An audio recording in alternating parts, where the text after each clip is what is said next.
Regular water intake తీసుకున్నా కానీ still dehydration అవన్నీ అవుతూ ఉంటాయి.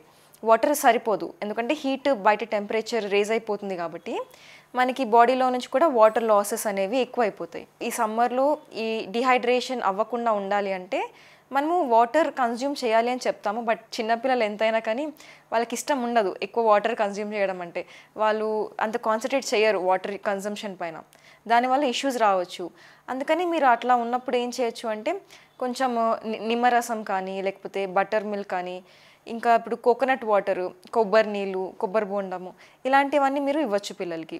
అలా కాదు అంటే ఈవెన్ మనకి ఫ్రూట్ ఇన్ఫ్యూజ్డ్ వాటర్ కానీ, కుకుంబర్ ఇన్ఫ్యూజ్డ్ వాటర్ కానీ, లేదా ఫ్రూట్ జ్యూసెస్ కానీ హైడ్రేషన్ కోసం అని ఇవన్నీ మనం ఇవ్వచ్చు.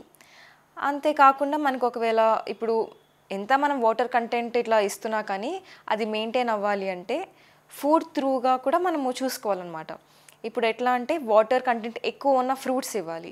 లైక్ ఇప్పుడు వాటర్ మెలన్ కావచ్చు, లేకపోతే ఆరెంజెస్ కావచ్చు, కివీస్ కావచ్చు, ఇవన్నిట్లో వాటర్ కంటెంట్ అనేది ఎక్కువగా ఉంటుంది.